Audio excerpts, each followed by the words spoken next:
Okay, it has started. So, good afternoon, everyone. Thank you for coming and joining us today. We're Dress for Success Cleveland. I am the program manager, Chris Elridge.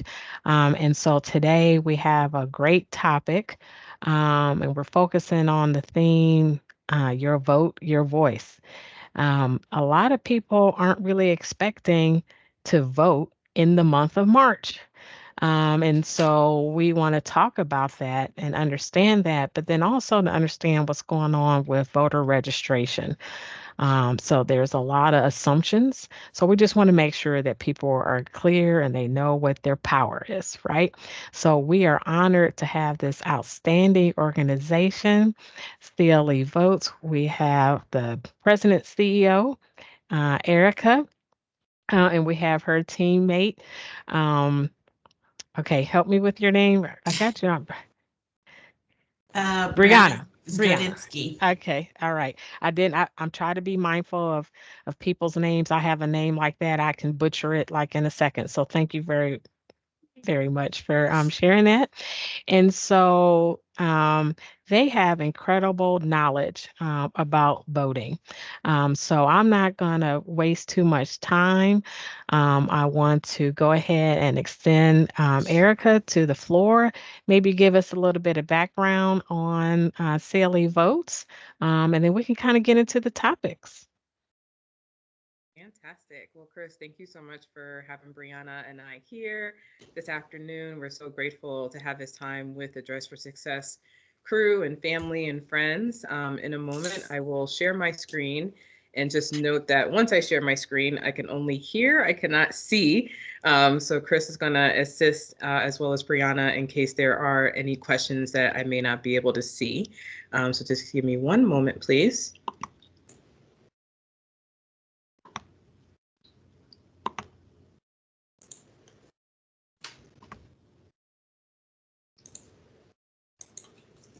All right. If I can just get confirmation that you're able to see the shared screen.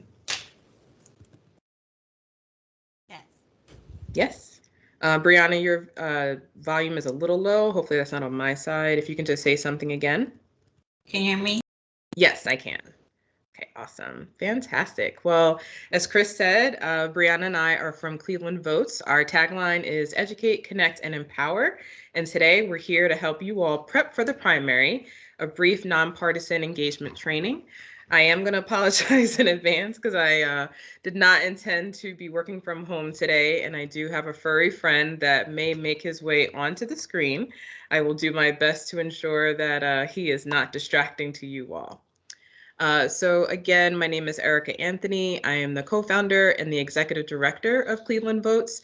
Myself and Crystal Bryant co-founded the organization almost 10 years ago. So in 2014, truly an honor to see what was then an idea and a project come to fruition into a full organization that is growing rapidly as we speak. I am joined here today by my teammate, Brianna, who serves as our communication and narrative strategist. Bree, I'll turn it over to you to introduce yourself. Hi, I am Breezy. As like I said, I'm the communications and narrative strategist. So I think my role is probably exactly what you think. I do a lot of comm stuff for us. I do our blog. I do a lot for our website and our social media. But also the narrative aspect is, just reestablishing narratives around voting and the stories we tell ourselves about voting. And that's also part of my role. Awesome. Thank you so much, Brianna. Mhm.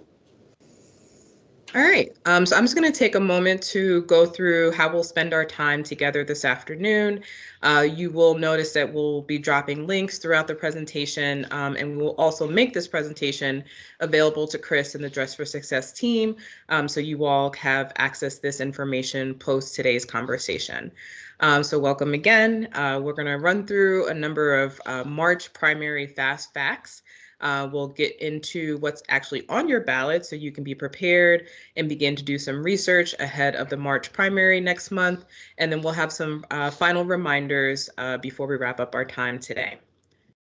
I am going to start by asking my teammate Brianna to kick us off. Thanks, Erica. Okay, so first we're going to go over some March primary election fast facts, emphasis on the fast. I know you're out here for lunch break. Thank you for stopping by. I know you're all busy, just like us, so we appreciate you. All right, so the election we're talking about, the March primary, it's going to be on March 19th. So make sure that you mark your calendars. It's going to come sooner than you think. And then make sure also that you are registered by February 20th. That's a little bit more than a week away from today. Even if you think you're registered, it doesn't hurt to check. I actually just moved a block last year and I still had to re-register. So it never hurts to check. Another thing I need to go over is that Ohio has some newer, stricter voting laws, unfortunately, when it comes to IDs and deadlines and things, and I'm going to go over that. So now to vote in person, you must show an unexpired form of acceptable ID, and to vote by mail. There are also some stricter deadlines when it comes to requesting and returning and curing a mail-in ballot. So fortunately, you can get a free Ohio State ID card from your local Ohio BMV if you're 17 or older. You can get the Ohio State ID card for free. If your current ID says non-citizen, but you are a citizen now, you can get a free replacement without the non-citizen label for free. You can also get voter ID support from Vote Riders, which is a nonpartisan nonprofit that helps people get IDs. They help people track down like Social Security information and anything they need to both get the IDs and also travel to a location where they can get the IDs, such as their local BMV. So if you are having issues getting an ID before the election, I would check out Vote Riders' website. Here's some other key dates and deadlines that you probably want to know about. So actually, currently, you can request a vote by mail ballot application. And then the registration deadline again is February 20th by 9 p.m. Early voting, both in person and vote by mail, will start February 21st. And the deadline for your vote by mail absentee ballot applications is March 12th. Early in-person voting will end on March 17th. And you must have your vote by mail absentee ballots postmarked by March 18th. And then election day is March 19th. I have just a comment. If you can go back to that one page about the vote by mail. And just from your experience, are you seeing the vote by mail ballot increase, or is it about the same? Do you have any insight to that? Either one of you all, Erica or Brianna? Yeah, I can speak to that. So we definitely have seen a pretty major uptick in voters using the vote by mail or absentee ballot option since 2020. So it's hard to believe we are here again at another presidential election cycle. Seems like that was just yesterday. And so, of course, with the height of COVID being in 2020, and we all, looking out for the health of one another and sheltering in place, we actually, our primary in 2020 was only absentee. There was no in-person election, obviously, for health reasons in 2020. And so it was new to many people. I would say even myself, I would raise my hand. I am a sort of a habitual either early voter or go to my precinct on election day. And there was only one other time before 2020 due to a funeral that I had to attend that I had done absentee ballot. So there was a lot of education, and we'll get into some of this here in a moment around what is vote by mail? What is an absentee ballot? Because so many people either go to the Board of Elections early, which is located downtown, or they go to their local polling location in their neighborhood on election day. But a lot of people are still opting to use vote by mail. Reasons that we've heard is the convenience. Busy schedules, things come up, right? You may have responsibilities, work, children, caretaking of individuals in your lives. And so this really allows you to be able to not be beholden by like times of like when the BOE is open or when your polling location is open. The other reason that people have indicated their preference to vote by mail is that they just have that luxury of having their ballot in their computer right next to them. And so there's often a lot of issues and a lot of candidates. I typically go into my precinct with a cheat sheet because it is hard to remember all the information, but we have heard from voters that when you vote by mail, and you're sitting in the comfort of your home, you can have a cup of coffee or tea, have your ballot, and have your laptop open right next to you, and you can do your research in real time. So I do think that at the end of the day, it is always a personal choice, how folks decide to cast their ballot. But definitely since 2020, we have seen this uptick of individuals opting to use the vote by mail option. I'm one of those people. Yeah, I have too, particularly with my parents as they start to get up in age, not wanting to go to the polling station.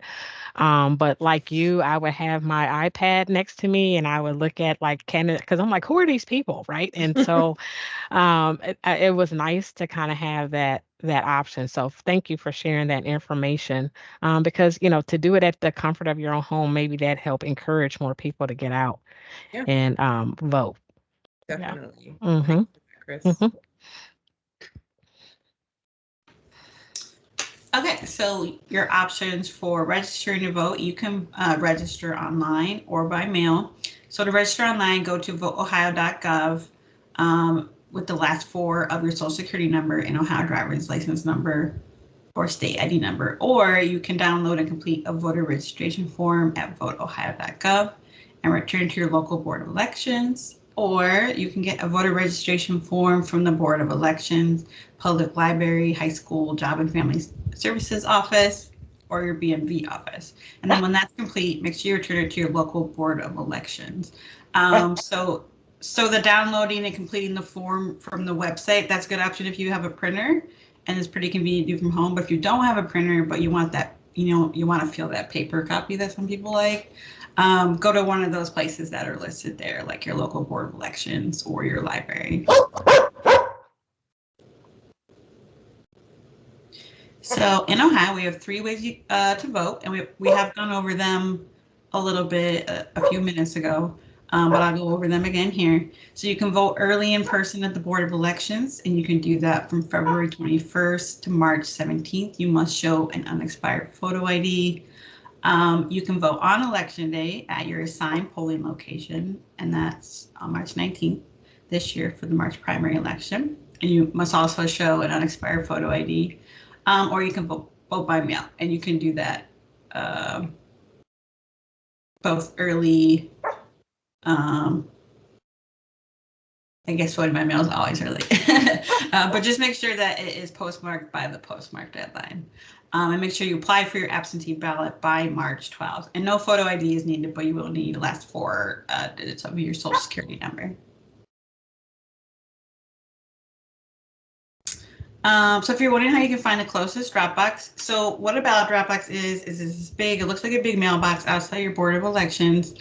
And sometimes what happens is maybe you don't have a stamp for your absentee ballot, or maybe you didn't fill it out in time and you don't think you're going to reach the postmark deadline in time. What you can do is you can go to your local Board of Elections and you can drop it in their drop box there. So you can find your drop box, and it's going to be at your Board of Elections again, by clicking the link here, and this presentation will be shared after this, so you'll be able to go to there, or just look up your local Board of Elections and they'll have an absentee ballot drop box. And I'll just note here that for those that are residents here in Cuyahoga County, every county only has one ballot drop box. And so if you live in Cuyahoga County, that is located on 30th between Euclid and Chester Avenues. Brianna's beautiful picture that you see here on the screen is her putting her ballot into that ballot box. So you actually don't even have to get out your car. We were having an event that day. That's why she's not in her car. But you can literally pull in from East 30th and pull around in that parking lot and just roll down your window and drop off your ballot and then keep it moving. But do note that we only have one place in Cuyahoga County, which is our Cuyahoga County Board of Elections on 30th and Euclid Avenue, where you can make this drop. Have you heard, and that's a shame that it's only one box for all of Cuyahoga County. Have you heard of any other, um, I don't know, efforts to try to do more drop boxes? Yeah, so we advocated for this actually back in 2020. Mm. This is something that voter rights advocates across the state have been advocating for years, decades, maybe even. And we thought in light of 2020, with COVID, with all the restrictions that we were facing, just as human beings in the world, but particularly as voters that year, that would have been received, by the powers that be, that having more than one Dropbox would be helpful. Unfortunately, the direct opposite happened. There was legislation introduced that was actually seeking to make voting accessibility more difficult. So unfortunately, we don't feel that the state of affairs here in Ohio, that there is sort of a ripe and or receptiveness to wanting to expand that. And to be quite honest, the lack of drop boxes throughout a county is not just an urban issue, it's a rural issue as well. We know that many communities, not just here in Cleveland or Cuyahoga County, but throughout our state, suffer from lack of transportation options, just individuals having accessibility to a car or public transportation. So it is really unfortunate. We don't think this is a partisan effort. It's really just about making sure that voters have accessible options, right, to engage. And as you noted just a few moments ago, Chris, there's different types of populations within the larger electorate here in the state of Ohio, right? We do have an aging population, and we know that as individuals age, their needs change, their ability to do things that maybe they did previously become more difficult, right? And so understanding that we do have a diverse electorate, we as organizations always try to make sure that we're making things as accessible for a wide array of people and populations. So unfortunately, right now, we do not see, in the near future, the prospect of us being able to have more drop boxes, but that does not mean that we're gonna give up, and we will continue to advocate for that. Thank you for sharing that. Of course. All right, so here's some other ways that you can get election ready in the meantime. Make sure you look up early voting hours for your local board of elections, and we're going to go over the full calendar for Cuyahoga County on the next slide. Make sure you look up your polling location because those are subject to change. Even so, maybe you've been going to the same school for like the past 10 years. It could change. So just make sure you look it up before you vote. And if you can't, try to look up a sample ballot for your location. Reviewing the ballot in advance is really important. It lets you research the candidates and all the issues in advance. We don't want any, surprises on the ballot because some of that language can be hard to read. So you want to make sure that you understand everything before you go in. So there's two ways you can look up a sample ballot. Usually you can find one on your Board of Elections website. I don't know if Cuyahoga County has the March primary one yet, but if it doesn't, you can also go to Ballotpedia's sample ballot lookup tool, and all you have to do is put in your address, and they have options for both a summary of your ballot and also a detailed ballot, which is nice. And just to know, as Brianna indicated, when we looked earlier this week, the Cuyahoga County sample ballot was not up as of yet. It probably will be up literally within the next couple of days, but we do have, as she indicated, the Ballotpedia, sample ballot lookup tool as well. So here are the early voting hours for Cuyahoga County. Make sure that you take a look because in the last week of early voting, they're a little bit different. There are some evening hours, which is really convenient if you have a 9 to 5. I'm gonna be honest, it's really small on my screen, so I can't go over all the hours, but just make sure that you take a look and check out your Board of Elections website for all the early voting hours for each week. It's interesting. Sorry, go ahead. Oh, just one other thing I wanted to note, due to legislation that passed in 2023, there were some changes to the early voting hours. And so, for instance, the Monday before Election Day there is no longer early voting available to voters. So the last day that you can vote early ahead of Election Day in person is actually the Sunday before, the next Election Day. So just wanted to note that for folks. And again, we will share this slide deck with Chris so she can share it out with the attendees so you have a chance to see what all these hours are. Yeah, I was just noticing March 17th. That's got to be crazy. St. Patrick's Day for like the Yes. last day for early voting. Have we had Sunday? Sunday actually has early? been, Sunday's Okay. been in effect for quite some time. Now, the way the St. Patrick's Day holiday falls, and as it relates to, the election, it is usually within obviously the same window in that same week. So I would, definitely encourage people, if you are thinking about voting that Sunday, you definitely want to plan ahead. I don't know the route for the parade off the top of my head, but I'm sure that information is easily accessible through Google. But you just want to make sure that, depending on where you're coming from downtown or, entering downtown, that you're not running into the parade, which may delay you in your travels and or parking. Mhm. Yeah, I didn't even think of that. Good eye, Chris.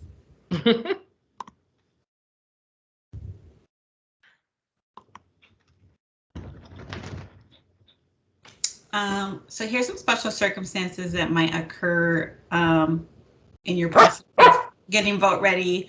So let's say you have a disability and you can't physically enter your polling place.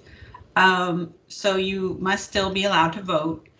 So you will vote using curbside voting, either in your car or at the door of the polling place, depending on your preference.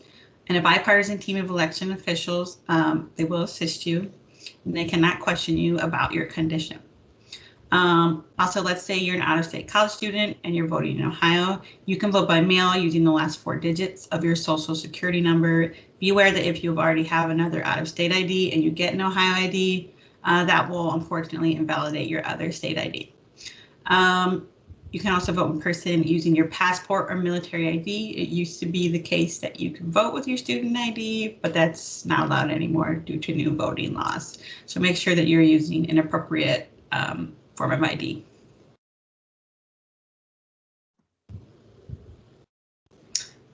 Here are some other special circumstances. So what if you are a military or overseas voter? You can follow the voting schedule and guidelines listed at militaryvotes.ohio.gov. If you're in the hospital, you can apply to vote absentee by mail until 3 p.m. on election day. If you're in jail for a non-felony offense, you can vote. If you're previously convicted of a felony and are no longer incarcerated, you can also vote. If you're currently incarcerated for a felony conviction, you cannot vote. So if you have a question that wasn't answered here, we recommend you check out Ohio Voter Rights Coalition's Voter Frequently Asked Question page. It's super convenient. It has every election question that you can think of. So you could check that out. Or if you're still unsure about your voter status, then just contact your local Board of Elections. Give them a call. All right, so the next part of this presentation, we're going to talk about what's going to be on your ballot this March. And I'm going to turn this over to my teammate, Erica. Excuse me. Thank you so much. Actually, before I get started, I just want to see, Chris, are there any questions in the chat? Again, I can't see you all, so I just want to make sure before we move into the next section, if you want to pause, answer any questions that folks may have. So we have one question. Does the voter have to be the person to put their absentee ballot in the drop box? For instance, is it illegal if I gather friends' ballots for them and do a mass drop off? There's been lots of commentary around this. We always encourage people to err on the side of conservatism. I would encourage folks not to do sort of like a mass pickup of their friends and family and bring those ballots downtown. There have been trying to stay in my nonpartisan lane. There have been challenges presented around like, what do they call it? There's a term like ballot. Oh gosh, I'm forgetting what the term is, but it's basically like you're corralling people to vote in a certain way, which is not the case. And again, not to keep referencing 2020, but that's when vote by mail became so prevalent. Really, it was an issue of accessibility for a lot of people, right? They didn't have a car. You know, their friends like, hey, I'm already going downtown. I can just go ahead and drop your ballot off for you. But there is guidance both from the Secretary of State as well as our local Board of Elections, and we can actually look that up and send that to you, Chris, just so the person asking this question does have that as like backing. So long story short, we encourage people not to, take a bunch of completed ballots. Really, it should be the individual dropping off their own ballot. Unless you want to buy a whole bunch of stamps and take them to the U.S. Postal Office, right? Yeah, which can get very expensive depending on how many. Yeah, because postage is now, how much is postage now? It's 68 now. I'll look it up while we're on the call. I know it just um went up, but I know sometimes people may put the incorrect postage Right. on too. And So. opting for the ballot, since they're so heavy, you might need 2 stamps. Mm-hmm. Good point. Yeah. Any other questions, Chris? No, I don't have any. Okay. Right now. All right.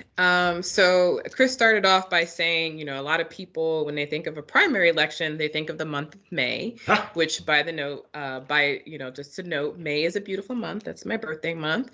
So I do love May primaries because I usually guilt people and saying, hey, you want to wish me a happy birthday? Make sure you also go vote.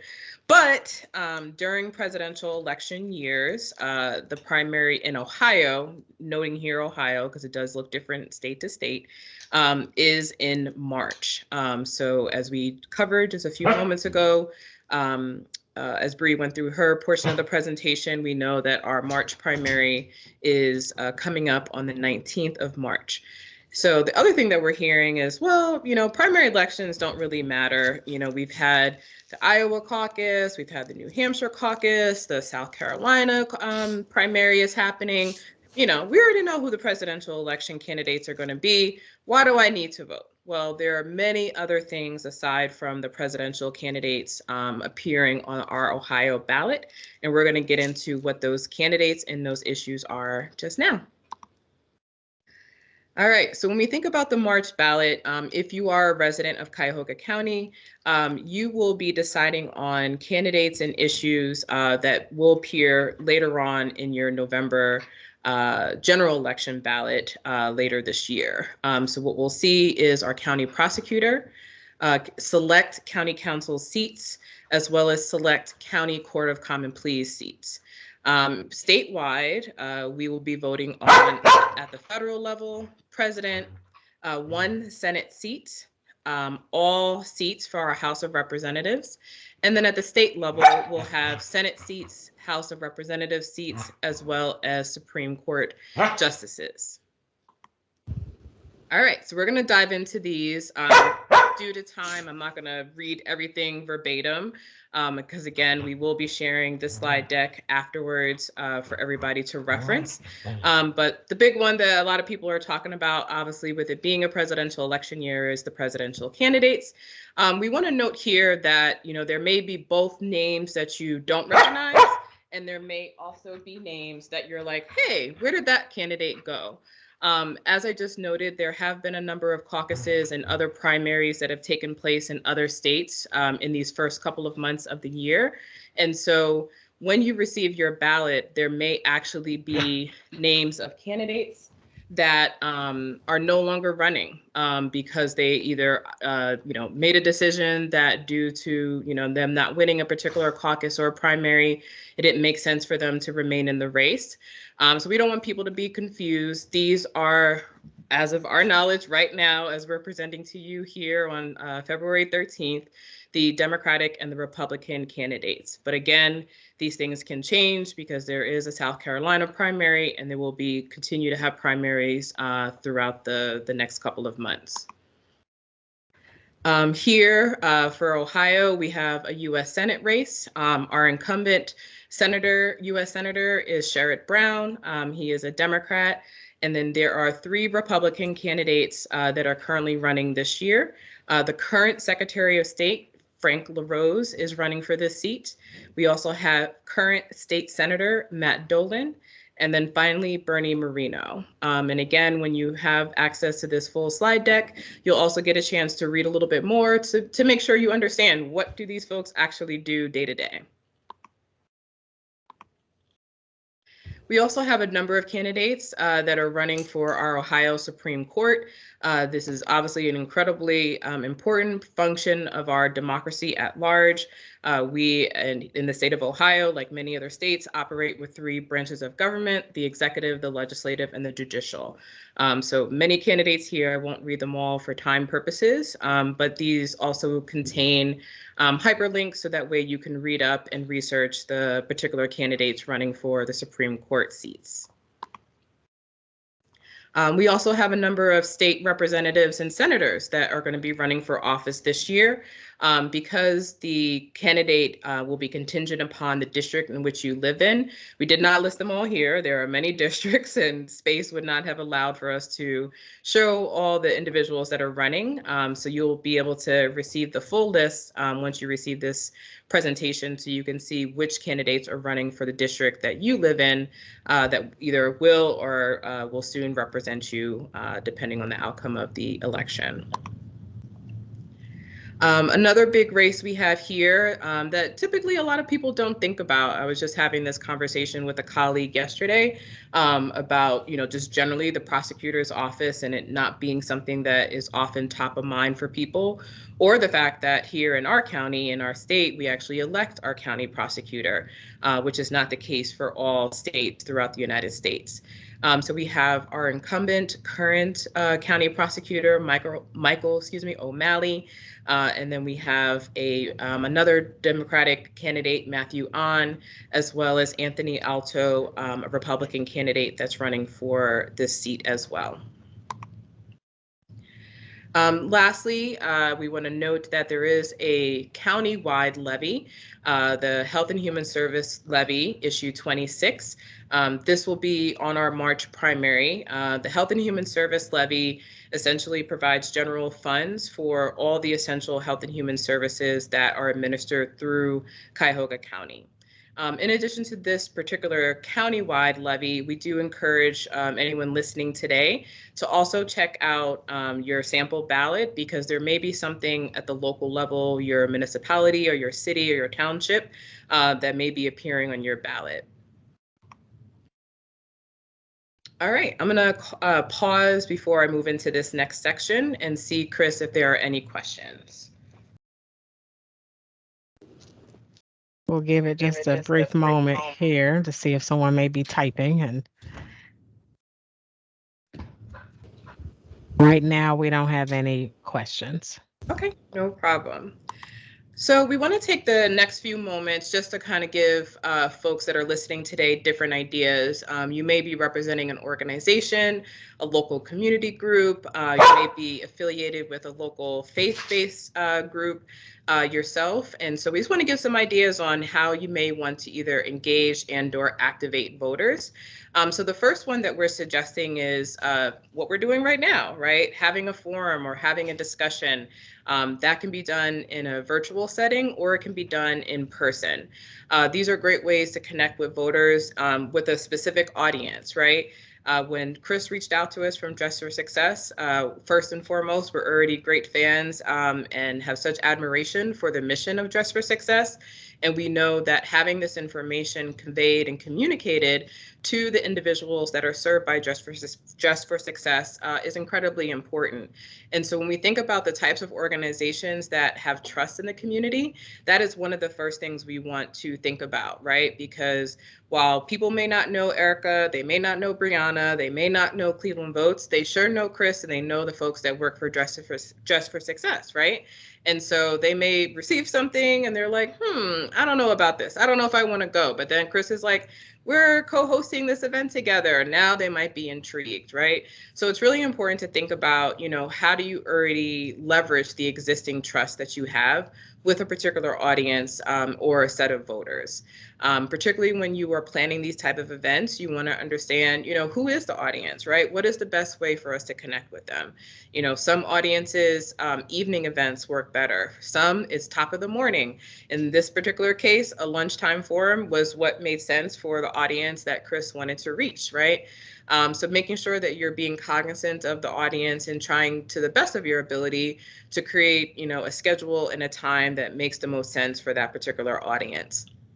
Also, if you are planning on having an in-person event, having folks register in advance is, of course, always helpful. So you can plan for like the size of the event and the room, catering if that's going to be available. And then also think about, outside of maybe a forum or a panel discussion, are you going to have an interactive element to your event, right? And so space also needs to be factored in there if you want to have like breakout discussions or things like that if the event is going to be in person. So 3 events here that you see on your screen, I just want to highlight Luther Metropolitan Ministries, great nonprofit here in the city of Cleveland. They serve primarily homeless and unhoused individuals. They held a forum last fall where they were talking about different issues that they knew that the homeless and houseless population would be facing as related to the ballot last fall. The top right, our friends over at Third Space Action Lab, they're located in the Glenville neighborhood. They have a reoccurring intergenerational lunch every last Friday of the month. And so this is something that is a regular occurring event, and the audience is pretty consistent.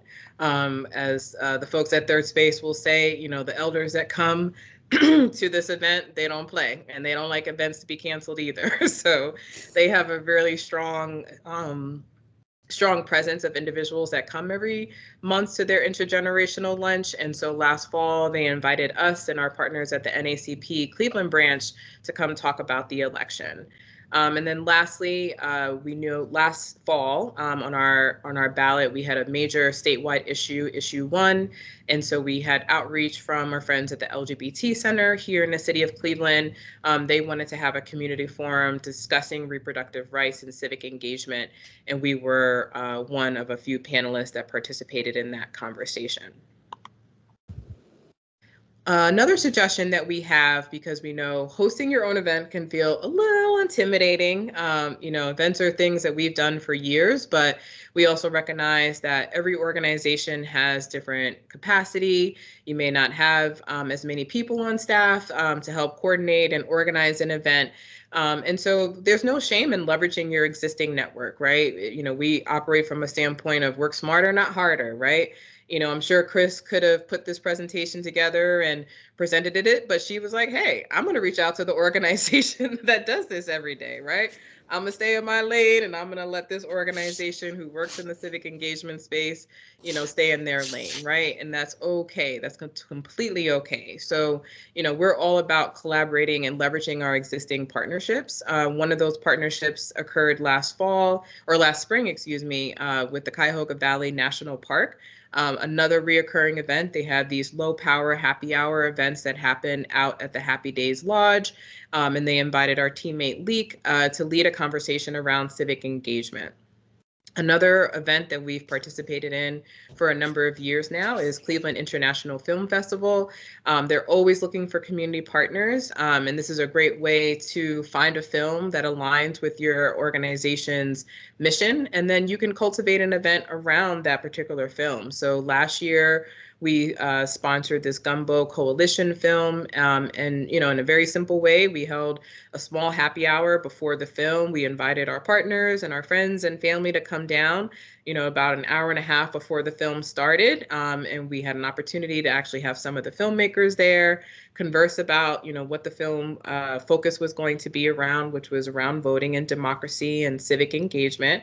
And then we all walked over and watched the film together, right? So sometimes it doesn't have to be a very laborious task, to take on, managing and preparing an entire event. It could just be literally leveraging an existing event or the energy integrity of an event. And then lastly, want to note the importance of tapping into what we call our non-traditional partners. So we are a civic engagement organization. Most of the organizations that we engage in work in some capacity with serving the community, just like Dress for Success, right? But there's a whole world of organizations out there and for-profit companies and local small businesses that are contributing to the fabric of our social fabric in amazing and tremendous ways. And we've been really fortunate to be able to partner with lots of companies and organizations locally in the area. In the top right-hand corner, you see a group of cyclists who came from Bike Cleveland, as well as Heights Cycle Coalition. They actually organized a ride down to the Board of Election from one location on the west side, one location on the east side. And cyclists came to the BOE. Cleveland Votes, along with a bunch of other partners, were already having an event at the Board of Elections. And so that's, again, a great way. You know, we're not a cycling organization. That's not our mission. But here was a way for us to partner with a local cycling organization and for them to help leverage their network and get a set of cyclists to come bike and then cast their ballot that day. The top right are two of our teammates, Natasha and Leek. Lecco Coffee, which is located here in the city of Cleveland. They've been great partners to us in a number of different capacities. On this particular picture, they allowed us to set up shop at their coffee shop location, and collect signatures for a ballot initiative that we were helping to support last year that was on the ballot in Cleveland. The bottom right corner, you see OCA Greater Cleveland. OCA has been a grantee of Cleveland Votes for a number of years and a great partner, particularly around National Voter Registration Day. They often do many of their events at Asia Plaza, which is located on 30th and Payne. If you have not been to Asia Plaza, this is just a plug. I don't work for them, but just generally highly recommend hopping over to Asia Plaza. There's great restaurants, great local stores, and it's just a great meetup spot for anyone in our community, not just our AAPI friends. And so they often will have things in the main hallways of Asia Plaza. They'll have tables for voter registration and information. And, you know, it's not for one particular event, but they're just catching the flow of patrons coming to visit Asia Plaza and engaging with them. And then the last company that I will note is Cafe LA, a local, a local Black women-owned cafe here in the city of Cleveland, located in the St. Clair Superior neighborhood. Last summer, our other teammate, Yugen, hosted a civic cafe ahead of the August special election. And so they were very kind to allow us to utilize their cafe outdoor space to have that civic dialogue. All right, well, I'm going to take a sip of water because clearly I'm talking a lot and getting a dry throat. I'm going to pause here to see if there are any questions before I turn it over to Brianna. And you can also, if you don't want to type, you can go ahead and just take your mic or your mute off if you have a question that you'd like to speak. All right, I will turn it over to Brianna. All right. So here's some other things that we want you to know that maybe aren't about voting, but they're related to it. So we want to point your attention to the possibility of becoming an election worker on election day. There's lots of different positions at your local BOE. So if that interests you, it is paid. Check out, maybe just go to your local Board of Elections website, and there's usually a page about applying to be an election worker, or there's a link on that graphic that I can't see, it's too small, but that will be available after the presentation. So you can find, if you're not in Cuyahoga County, you can look up election worker positions in your area. Also, we want to point your attention to the Election Protection Hotline. Election Protection is a really cool nonpartisan initiative where if you have some kind of issue on election day, say someone isn't letting you vote, but you really should be allowed to vote, you can give them a call, and then a trained election protection volunteer will speak with you and make sure that your rights are honored. Also, we briefly mentioned this earlier, but I'll go over it in a little more detail here. If you need voter ID help, whether it's obtaining voter ID or getting a ride to somewhere where you can get an ID like the BMV, check out Vote Riders, and they'll be able to help you get that for free. If you need a ride to the polls on election day, you can contact Rideshare to vote.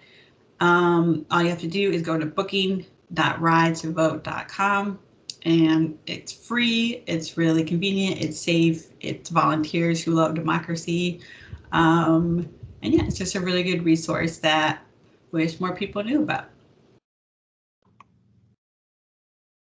Another thing we want to draw your attention to is the Citizens Not Politicians ballot initiative.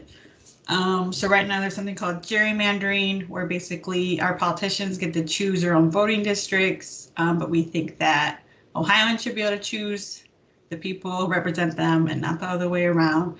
So Citizens Not Politicians is currently circulating petitions so that we can change the laws around drawing maps.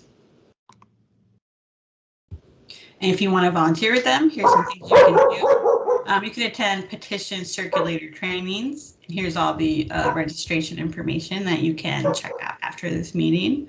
Also, if you want to sign the petition yourself, check out the Citizens Not Politicians social media or website. They're always posting where they're having petitions. It's usually like coffee houses or like, say, like the ACLU. You can go and sign the petition in person. And if you want to volunteer with them, there's a sign-up link there.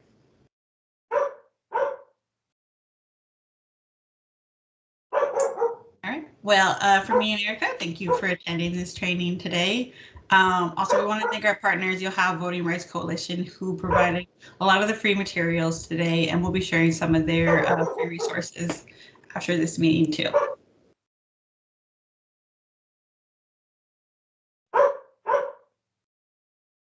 All right. So we're going to open this up for questions. Looks like we have someone typing a question now, so I don't know if you're able to see. Oh, she says, thank you so much. This was incredibly helpful and insightful. I feel more prepared for voting for sure. Well, that Thanks, is awesome. Glenda.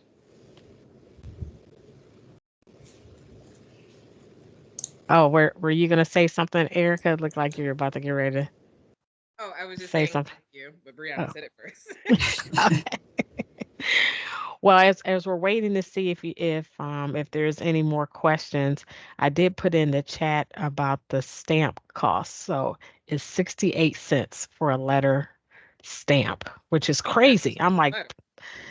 we're about to be $1 in a minute. But it is 68 cents. So just make sure that you do have the appropriate postage. And I think, Brianna, you mentioned, definitely with those ballots, sometimes they're a little bit heavier than a typical letter. So making sure that you have enough postage on there. It seems like this past time they added on their first class stamp, but first class stamps just, went up. So yeah, I always put 2 stamps to be safe, because they can send it back if there's not enough, but they won't send it back if you added too much. yeah, That makes sense. It will just get there faster. it does make bonus. sense. Yes, And the yes. the Board of Elections will provide that information when you go to the section that talks about vote by mail. They will say how much you will Okay. ballot. But again, if transportation is not an issue, we do recommend, just driving downtown to drop that off, particularly if you work downtown. Maybe you can run over there during your lunch hour. It does, save you some cents on the, and, getting stamps is not as easy as it was back in the day. You're not, visiting the post office in the same frequency that you were many years ago. Chris, I just have to note that I just happened to glance up and I see snow. And I know when we started this presentation, we were talking about the prospect of snow that I did not see on the forecast. So just wanted to validate you that there's a reason why you saw salt trucks this morning. I know. It was just so bizarre, right? And as you're talking, I'm looking out the window and I saw like one flake and then it was like two flakes, so it's kind of paused a little bit. So they must be on to something today. I just wanted to kind of call out a couple of, there was so much that I learned from this in general. So incredible information. One about the ID. And so a lot of people don't think about the photo ID. So anything done in person, you need to have a valid photo ID. If you're doing it by mail, then you can just add your social security number to it. And college IDs are no longer accepted as a valid ID. So I think that's important information for everyone to understand. I know it's like it was so long ago. Well, it seemed long ago when all this came up, so it may not have stuck with everyone about that. So that was a good note. I was surprised to hear that there's only one drop box in Cuyahoga County. So if that is going to be your plan, make sure to make a plan to get there, right? And we saw how March 17th, St. Patrick's Day, is also a day that there will be early voter registration allowed that day. So make a plan because there will be other activities going on. So you want to plan that. Never heard of Ballotpedia. Like, where the heck I've never heard of that before. So I felt like that was a Oprah Winfrey aha moment that I never even, because I'm doing the leg work or let my fingers do the walking on the iPad, and here's some information I just click over here Yeah. to get. Yeah, Curbside. Oh, go one ahead. is also another one that the League of Women Voters produces. So you can literally just put your address in, and then it populates your ballot for you. Wow. Curbside voting. Vote 411, I think it is. Yep, I Say just that. dropped it in the chat. Okay. Oh. Perfect. Thank you. Curbside voting. I never even heard of that as an option. And so just to make sure that I'm clear, that's at any polling station that's Yes. available? That's both at the Board of Elections for early voting as well as your local precinct on election day. And I think Brianna said this, but just to reiterate, they cannot ask you why you're requesting curbside voting. And that's really important. In my opinion, this is just Erica's opinion, but protecting the integrity of what someone's disability may be, that should not impact their ability to be able to fairly cast their ballot. And so why we also emphasize election protection in our presentation is that we know that there are tactics out there. There are individuals, unfortunately, that don't have voters' interests, best interests in mind. And so, for any voter, whether you have a disability or not, it's really, really important for you to report when there's a situation where you feel like your ability to cast your ballot is being compromised in any way. You might walk away and say, oh, that's not a big deal. Oh, it's nothing, right? It's really, really important because there's no way on the other side for the people who are volunteering the election protection line to know these things are happening, right? And so that is how they're able to detect and evaluate where there may be a particular troubling polling location, right? And how can we mitigate that situation if the information is not reported? More often than not, you can be anonymous. I think having obviously the specificity of the exact location and obviously any pertinent details to the situation. But if that voter doesn't want to disclose their name, I don't believe that's something that they have to. But it is really important that everyone has access to a fair and safe voting experience, period. And that goes the same for individuals with any form of a disability that they could pull up to the curb of a polling location. And the other thing to note, reiterate, because I know Bree said this, is that a bipartisan team of election officials will come out. So there's no way that, I am choosing to vote this way. There's someone that, has this political affiliation that's different than mine. Maybe they'll throw out my ballot. I mean, it's like, we know we hear the stories, we've heard the stories. So, to avoid any of that, two election officials, bipartisan election officials, have to meet that voter at their vehicle in order Wow. to assist them, to ensure that there is no situation of impropriety as relates to the integrity of that person's ballot. Yeah. Wow, that's incredible. So I'm gonna just stop and just see before we wrap up if there's any other questions or comments. All right, I'm just going to share my screen really briefly, just to let you know about some upcoming activity. Hopefully you see my screen, and I'm currently on our Dress for Success Cleveland website. And when you click on client services and you scroll down, um, these three red blocks right here will give you access to other things. The first one, request services. If you are requesting services from Dress for Success or know of a woman who may need services from Dress for Success, they will click on that link and it will take them to an intake form. If you want to know about upcoming workshops, we have a block here that says register for upcoming workshops. And so I already have this clicked, so I just wanted to give you a heads up. This first event has already passed. That was last week. February 22nd, we're going to talk about the true power of loving yourself with Andrea Campbell. And so that's going to be from 6 to 7:30. That is virtual. We are going to add an additional PWG call because it's about to be the other most wonderful time of the year.